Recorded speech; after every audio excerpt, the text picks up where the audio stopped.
that intent, that positive intent to help your customers solve an important problem, and unlock an opportunity. I mean, I think the best salespeople innately have that, and they do hard things. You have to have it to build, especially early stage startups, because it's hard.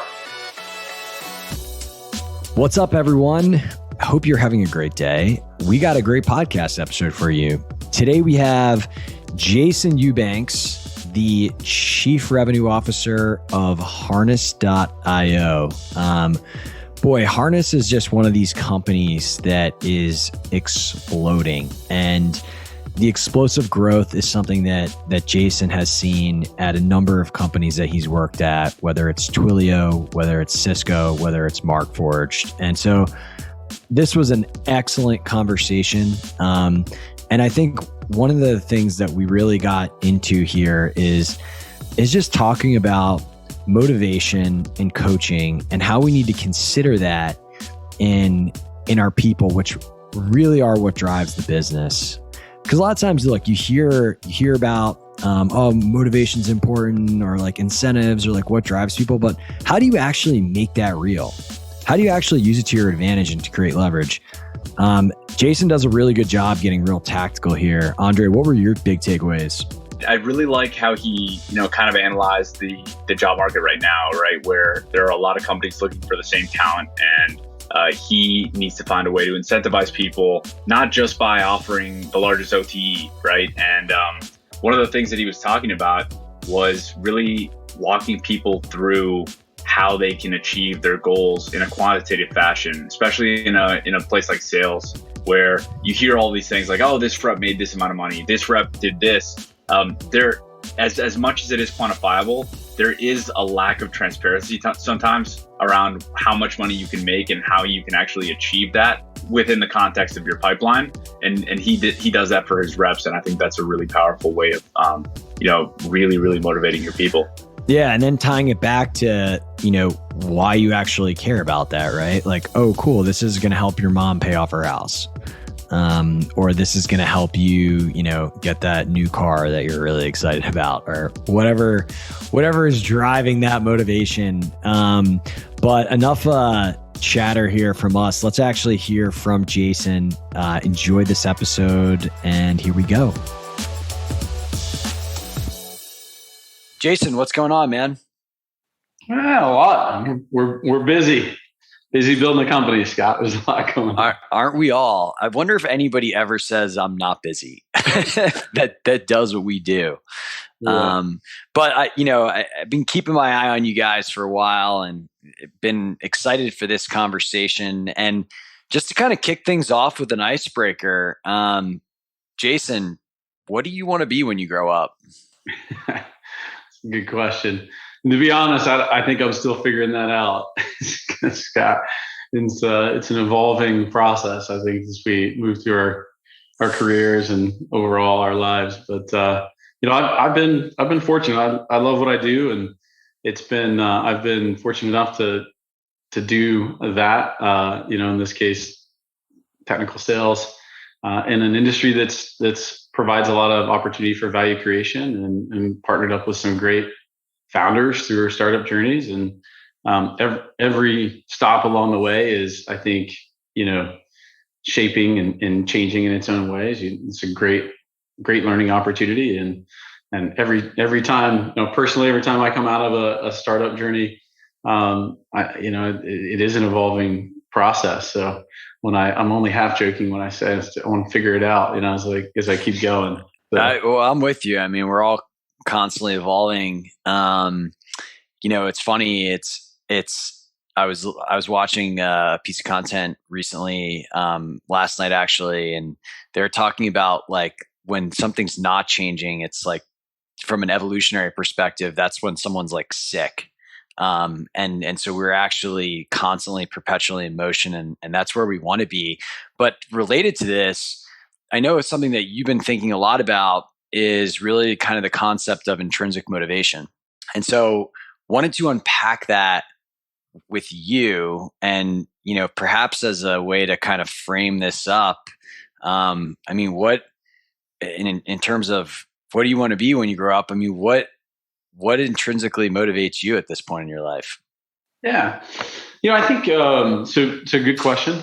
I think, put a little context around intrinsic motivation. I mean, if you think about sort of intrinsic motivation and extrinsic motivation is, we all have versions of this available to us. We have goals that we can set, quotas. If you're thinking about a sales team, if you think about customer success or SEs, you can set specific goals for roles. Then you have compensation. Let's get people chasing compensation. There's always positive and negative forms, consequences. Also can factor in, of course, of not hitting goals. So there's positive and negative forms of these sort of extrinsic motivators that are available to all of us. But I'm a believer that you can only get so much out of someone by leveraging extrinsic motivating factors, and you really can't untap someone's full potential until you understand what intrinsically motivates them. So intrinsically motivating meaning, internally, what it really internally drives them. If we're doing this right as leaders, and it's something we're trying to do here at Harness, is constantly evolve our leadership program and help our leads understand how to coach the team so that they can make them the best possible versions of themselves. And in order to do that, I think you have to start with understanding what intrinsically motivates someone. And so, as an example, to put a little context around it, for me, I mean, you guys asked what motivated me as we were prepping for the session. And, I'll be honest, fear has been probably my biggest motivator in life. There's probably somebody in your audience that will message me later with some kind of psychology offer, I'm sure. But fear has been a great motivator for me. I grew up in a working class family, and was the first to go to college. And so I grew up, we didn't have a lot of money. I can remember days when we'd sit down for dinner. We'd have popcorn before dinner, and dinner was comprised of a peanut butter and jelly sandwich. And a family of 4 kids, you growing boys, you want some more food. And I can remember actually seeing my parents cut their peanut butter and jelly sandwich in half and share it with me and my brothers. So when you think about that sort of those experiences, how it sort of shaped me, candidly, growing up, was just the fact that I never really. It's not so much a motivating factor of wanting a certain amount of money or a certain amount of success or a certain number of assets, as much as just as you move through life. Like I started my own family. I never want my kids to know that experience. So I remember seeing my parents fight a lot about money when I was young, and I knew at an early age that I just didn't want that cycle, and none of us are perfect. We all have plenty of reasons to fight, but I figured we'd just try to remove money from the list. So this sort of fear of an environment or not recreating an environment, and the fear of failure, I think, was a big motivator for me personally in my life. And it's funny. I don't know that you ever outrun that, but it's been a great source of internal motivation for me. But there's many ways to think about this. I mean, I've had reps. I mean, started at Meraki. My first startup was Meraki years ago, and my first rep that I hired there, I asked him a few weeks into the job, I asked him what most motivated him, why he wanted to make a certain amount of money. And it was great. I had an opportunity to just sit and have a chat with him and learn that he had a death in his family, and he wanted to provide a lake house for his mother to retire to, because that was his father's dream, and that never happened while he was alive. So, once you understand something like that about someone, you understand where they're coming from, but you also, it's endearing, right? I mean, you want to help them get that outcome. You feel better about that outcome for them when they get it. By the way, that particular individual has gone on to have an incredible amount of success. So he's worked that out many times over on his own. But, it's just many, like I have a rep right now on my team here at Harness that I just happen to know through his leadership team. There's a certain motivator that he's chasing, which is to pay off his mother's house, because he doesn't like seeing her work at her stage of life. So now we know what's driving that individual, what his life goal is. Right? It's not just about a W-2 or a title, but it's more specifically about giving something to his family. And so now we can help him chase it. That's awesome. I love that. So much commentary. First off, thank you for your courage in sharing what motivates you. I think fear is probably the most unifying motivational factor for most people in today's society, whether they understand that at the deepest level or not. I certainly can tell you I have a very similar motivation myself that's kind of pushed me at times. No question about that. I think one of the things that I've observed in terms of this kind of identification of this in career development is I find that some people don't necessarily know their why. And if they do, it might be a little bit surface level. Do you encounter that? And how do you help people understand that if they don't necessarily know that out of the gates? Yeah, it's a great question. I think one of the ways that you can, if there's a little self-discovery that needs to go on in that process, I mean, one of the things that you can do is, as a leader, is an opportunity to help them figure that out and really just start asking what's important to them. You know, if you can understand sort of their circumstances that they grew up with, you can start to understand maybe what is motivating them. And sometimes people just haven't sat down and reflected on it. And so it's a great opportunity, to do so. A little hint for me, actually, I employ this part of this process in the interview cycle actually, up front before as we're hiring someone. I'll ask them things like, what was the first time that they ever worked, meaning the first time they exchanged time for money. And when they answer, I'll ask, why, what motivated them to do so, how long did they do it, and what did they learn from it? So I guess I just gave away one of my surprise questions in the interview cycle. But I think you start that question opens up an opportunity to start that conversation early and try to learn something about someone that you can't find on a resume. Yeah. And I was going to ask about kind of building that into the interview process. And it's interesting, right? Because, when we talk about salespeople, it's very common to just hear, oh yeah, that, salespeople want to make money. That's what they want to do. Right. And, I think it's almost like different stages of companies require different types of people. And it's great when you have somebody that has just the kind of innate desire to succeed regardless of the dollar signs at the end of the equation. But the reality is you do have people that care about the dollar signs at the end of the equation. How do you balance when you're screening people, understanding the balance of like money motivation versus, call it that just like innate desire to be successful in their life that's a little bit detached from that unit of measurement? And is that even important? There's nothing wrong with admitting that you want to make a lot of money. That's great, actually. I love it when people can be honest with themselves and others about their goal structure. I mean, some people see it just as a way to keep track of, keep score. You'll hear that sometimes, and others, as I've shared on this talk already, other people want to make money because it unlocks something else a little bit deeper. I have a rep that in the team that it can come from tough circumstances. His parents were really successful. His father was incredibly successful. And, it's interesting. I mean, it's not really about understanding how much money these individuals want to make, but more, again, getting back to like innately what's driving them. And for that individual, sitting down and having this conversation, early on, what I learned was that he wants to chase down he wants to prove to himself and to his father that he can achieve equal or greater success that his father did. And it's a tall task, right? And it's great. That individual is one of the hardest working people I've ever met in this business. So, really at the end of the day, I think being honest about your financial goals is a great asset. You can leverage that. You can share it with people and invite people to get in the boat with you and help you achieve those goals and drive those outcomes. But really, when we're talking about intrinsic motivation, we're trying to solve for the why. And it doesn't have to be hard times like that other story I just shared. There's always going to be a why. A question I have for you is like, what is a bad why? What is a red flag why? I'm just, even thinking about our own interview process.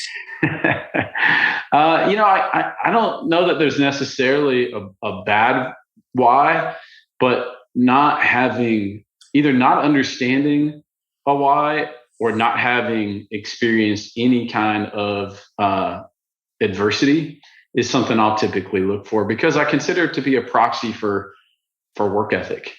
And I answer that question in context of the interview cycle, which I think is what you're asking about. And that's what we're trying to solve for. It's just like, if you have someone who's smart, high intellect and high work ethic, you can teach, build a good enablement program. You can teach anybody anything. But at the point that we're talking about a career, at this stage, it's going to be real hard to teach someone to work hard, to apply themselves. Yeah. And so we want to try to, separate those two things from the interview process. We don't necessarily need to understand exactly deeply the why. And there's you have to be careful. You can't go too deep in the interview process. But what we're trying to do in that interview process is just try to get a feel for what drives someone, and have they ran into circumstances in their lives that have provided an opportunity for them to learn and, form habits that lead to great work ethic. And then generally, are they just, do they have enough intellect to apply it if we were going to teach them? Once they become part of the team, we really kind of transition this conversation more into the coaching side of the equation, and then getting deeper and seeking and a greater understanding of the intrinsic motivators then can be married together with qualitative and quantitative analysis of how they're performing, so that you can form a hypothesis around how to help them become the best version of themselves. And that then gets you down a path where we're focused on, creating individual development coaching plans. So that's sort of the way I think about it. Yeah. And Jason, something that you were talking about earlier in our previous conversation was this idea that in today's market, there's so much money everywhere, and a lot of the best people, it's a big fight. And for a lot of them, especially with salespeople, which we were touching on earlier, they're just closer to the money. So it just tends to be, more likely that it's going to be a part of their incentive. If you can make it more about the why, and you can show them a path where you will be an asset and an ally in them getting to that deeper why, that can be a great way to retain the right talent, and make them, just prove to them that you care about them past just, your standard employment contract. And so, as we move into this, you were kind of already touching on it, but you were telling us that you're most focused on making an individualized development plan for all of the reps that sit under you. And so you mentioned something really cool about this idea of like showing people their personal conversion rates and benchmarking. And so I'll let you get into it from there, but I'd love to hear more about that. Yeah. So we'll start with the point that you made earlier about the fact that there's, particularly in our industry right now, there's a lot of money floating around for reps. And I think that's true really for people at all levels. Early stage in your career, you get a little bit of selling experience. Somebody's going to come along and offer you a better package. It's inevitable, no matter what you're starting out at. And I think that holds true all the way through into the leadership ranks. And and that's great. I mean, we love that. That's incredible. I think this year's been interesting because there's been a lot of great outcomes in the tech industry, and that has led to a lot of even further investment in the market in general. And in the process, I think it's providing an opportunity for increasingly competitive on target earnings packages. And so these days it takes more than just a great technology and a big market with a great package, comp plan and OTE to keep people around, to attract and retain people. And of course, you want to have all those things, right? But if you have all those things, then how do you really help get the most out of the team and help them become sort of the best potential version of themselves, so that they want to stick around and get promoted and grow with the company, right? And then it's our job to continue that coaching cycle so that through promotions and movement, we can set people up for success in the next job, not just the one they have now. And I think, and if we can do that, then it will go a long way to driving retention and keep people from being tempted to leave for better money. In fact, I had one of our top reps last year who I've known for some number of years, and just approached me and say, hey, I'm getting offered a lot of different opportunities external to the company, and some of them are in leadership and some of them pay more, and it was great. We opened a nice dialogue about what was important to him,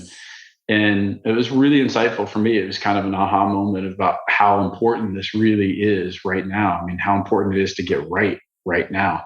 And what he shared with me is, he doesn't he's not seeking more money. He's not seeking necessarily better package or anything like that. He's happy. He feels like he's making a difference within his peer teams, but he wants to be coached, and he wants to be coached so that he can be successful for the next opportunity when it organically comes along. And I think it was really insightful. You take one of your top performers, and what they want most is coaching, right? And so it really was a great opportunity to go from that into, we were already lining up to make an investment in sales enablement anyways.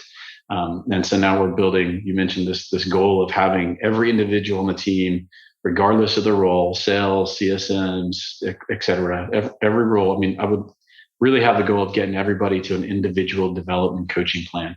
And with that, meaningful one-to-one cadence from a manager that understands intrinsic and extrinsic motivations, and then uses data to create for insights that will lead again to that qualitative, quantitative analysis, right? So qualitative, we can go to meetings with people, we can watch, the sessions recorded, we can watch recordings of meetings, and you can observe the way someone is executing in their role and prepare for a feedback loop, and that's fantastic. And there's the quantitative side, right? And I think as coaches, we have to use both. And the quantitative side is really metrics driven. And we're fortunate enough, I think, to have lots of great systems in what we do for a living and track a lot of information. So how do we do that? We actually, you think about conversion rates, and of course we use top of the funnel planning for conversion rates and pipeline coverage and conversion all the way through into forecast reconciliation and then driving that through to close won deals. And we understand what those conversion rates are so we can plan appropriately for the business. But when you put it in context of coaching, we individualize that process. So we individualize, we track quarterly and half, so quarterly and the last 2 quarters blended conversion rates at an individual level for every stage of the prospect touch point. So from early stage discovery through first meetings, all the way through the sales cycle, we track that, and we built a tool so that we can we pull in every team member, every sales team member's pipeline gets pulled in to a personalized view, and then we show the conversion history, and then we apply it to their open book of business, run the conversion math out, and then it will present a picture back for the manager and the individual contributor so that they can see what, if I keep doing exactly what I have done in the past, here's my conversion rate per stage in my existing current book of open business, that will lead me to XYZ outcome, right? And if I want to close that gap, so it then tells me what the gap is to my forecast reconciliation so I can get to my number for the quarter and for the year. And then it'll automatically then run your personalized math and tell you how many more opportunities you need in your pipeline as qualified opportunities so that you can cover your forecast gap. And then from that, based on your early stage conversion at an individual level, how many more touch points you need to drive in the way of discovery meetings so that you can get those opportunities into your funnel. And then it gives you a nice visual readout of your performance at an individual level for every stage, stacked against your team's average at each stage of the sales process and your role's global average at each stage of the sales process. And the reason that's important is because we want to encourage our leaders to sit down and look at that in a one-to-one conversation with every individual player and be able to say, all right, these are the areas where you're performing exceptionally well. And here are a few things that we see from a data perspective that might be indicators that we could go, we have an opportunity to work on these, to focus on these areas, right? And those would be individual. And the reason it pops out is because your individual performance is benchmarked against the average or for your team and the global average. So, let's say Scott, for example, we have 7 stops in our sales process. Let's say you're really good at 4 or 5 of them. We're going to give you that encouragement. We're going to pat you on the back and tell you about all the positive things we see. But then we want to encourage our leaders to sit with you in this case, in our made up example here, and really hone in on those 2 or 3 things where your conversion rates are lower than those averages. Yeah.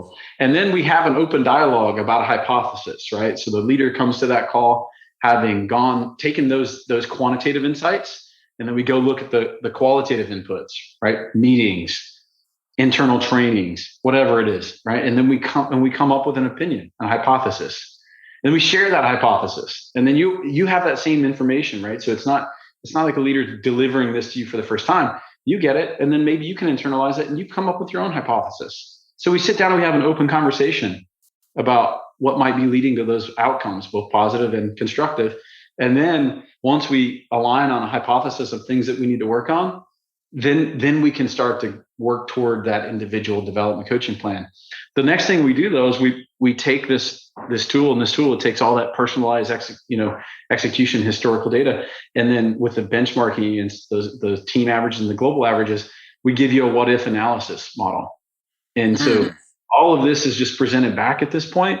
Then you can actually start to interact with the tool, and you can say, okay, in these 3 areas that maybe Scott needs to work on, he can start to say, well, Scott, let's just sit down and let's take in this particular area, in your scoping for a POV, let's say, for example, that you're 12% percentage points behind the average. Let's just say, let's bump that up for you.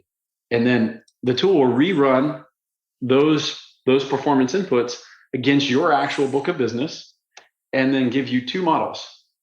The trajectory that you're currently on if you change nothing, and on those 2 or 3 things that we adjusted up in your performance history and your execution model, how could it look, right? And then so it shows you on a quarterly basis how that would play out across your existing open book of business. And then you can start to understand, well, I'm going to make X amount more money this year if I can go perfect my execution in these 3 areas I need to personally work on. And I'm going to get to accelerators maybe 2 quarters early. What does that mean? That means maybe you have a much better shot at securing that club spot this year. And then we can talk back off to why that's important to you intrinsically, because we had that conversation about what you want to do with that additional earning, right? Maybe you're trying to put your kids or nieces or nephews through college, or maybe you're trying to, that the stories like I've shared with some of the other reps, pay off a loved one's house, or whatever it might be that's going on in your life. So we can then have a conversation about how much closer you get to those goals, specifically why that's important, and then more specifically a shared hypothesis on what we should go work on together, and then solve for the mutual commitment to do so. I absolutely love everything that you just described. It's a lot of the type of work I see product teams and marketing teams do, in terms of that kind of like more or less looking at everything in terms of a funnel, and then looking at it by different channels, and then doing the hypotheses and to figure out where the biggest levers are. And that's amazing. One question I have for you is, I have increasingly come to understand that like any functional leader's job, such an important part of it is information flow. Because you cannot be on all of these coaching sessions. You can't be looking at 50 reps, conversion rates, and you need to have that all, like the most important things funnel up to you, especially when you have, I'm assuming, at least 1, probably maybe even 2 lines of management between you and an individual contributor. How do you audit and understand the data exhaust and things coming out of these conversations to make sure that managers are actually doing a good job? That's a great question. And first of all, you just have to start by talking about it, right? And so the conversation that we just walked through is a conversation that in my leadership calls that we conduct weekly, that we will talk through as a leadership team. And I'm fortunate enough to have a great team, both at the IC level and at the leadership level. And really it just becomes a matter of focus. Everybody wants to do great things. I think innately, no one wakes up and says that they don't want to suck at their job, right? And so everybody wants to do great things. And if you believe that, then our role as leaders, whether you're a first line or a second line, is to not only hit your numbers for in the sales team, but to drive consistent productivity across the organization in a way that's maximizing every individual's opportunity. And so just having that start by having the conversation present with the leaders, right? And understanding that your job isn't just to hit the number. Your job is to maximize each individual's opportunity on your team. And so, we want to start instilling that mindset in the leadership team. And we have conversations about the fact that if you hit 100% of your number as a leader, but half your team doesn't make it, that's not an optimized outcome. That's an opportunity to continue to work and get better. So how do we get better? We go right back into all the things we just talked about, right? And so, but by the way, that coaching tool that I pulled up, we make it part of our execution model that every manager has to sit down with every individual contributor before every quarterly business review and have that dialogue. So by the time that they come to a quarterly business review, that discussion, those observations have been discussed. The coaching dialogue has already started. And then we go into the review of the quarterly business opportunity. And then it goes from there and it builds from there, right? And so part of my one-to-one cadence with my leaders is we talk about the expectation as a team. And then part of my one-to-one cadence is to follow up in whether they're executing on that or not. And sometimes, I have skip levels, of course, and we're starting a new series. We're going to go through a new series where we have, lunch opportunities together so we can get to know one another, since we're in COVID and we've hired all these teams and nobody's ever actually met anyone they're working with other than Zoom. So we're going to try to create some more personal interactions over sort of a lunch series. And usually when I'm in those skip level dialogues, I'll actually ask, is your leader taking the time to have these conversations with you? So we'll get it from two perspectives, both directly to the leader as well as from the team, whether they're engaged in those dialogues or not. And then occasionally, if someone says, if the leader says yes, we're doing this, the second line leader, the first line leader says yes, we're having these conversations with the team, we'll just on the spot pick a team member and say, great, show me the tool, the way that you used it, walk me through the conversation, and show me the development coaching plan. And to be clear, we're still building all this. We built the tool out. We're running the operating cadence around that, but we're building the coaching and leadership curriculum and continuously making that better, so that we're not perfect yet, but we're building toward these kind of outcomes, and that individual development coaching plan will be part of the journey. That sounds great, Jason. That's really exciting. I think right now we're going to move into the lightning round. So these are going to be a little bit more personal, a little faster.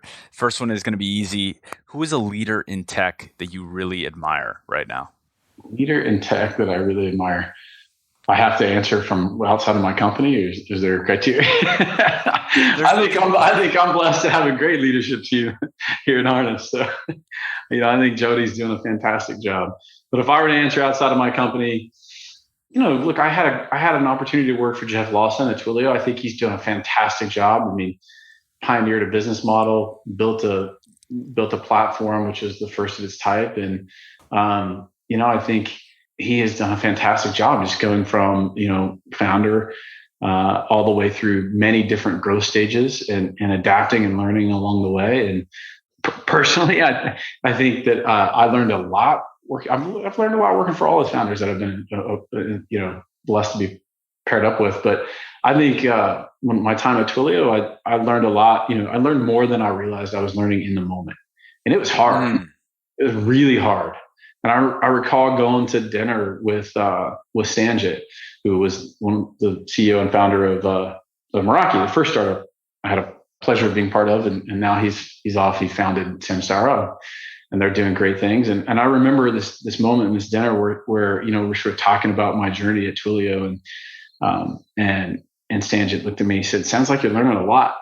And I said, "Well, what makes you say that?" And he said, "Because usually it's the moments when things are the most difficult that we'll look back and understand that it was our greatest stretch of learning. Because if it was easy, then it's probably an indicator that we already know how to do it." Yep. And Sanjit is fantastic. I mean, I look up to both of those founders. I think they're doing great things in the industry, and I had an opportunity to learn a ton from them. So here's another one for you, Jason. What is a common misconception about sales that pisses you off?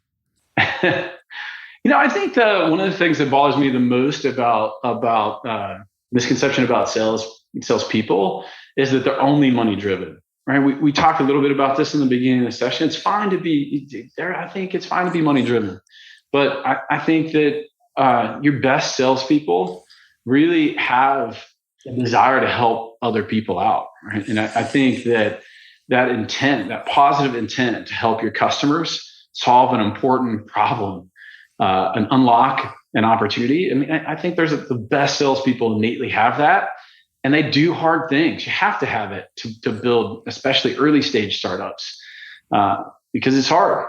And I think if people are only money driven in sales, like they won't stick around and do those hard things and evangelize a better way to do something. And I think that this idea that all salespeople are only money driven is, I think it's misplaced.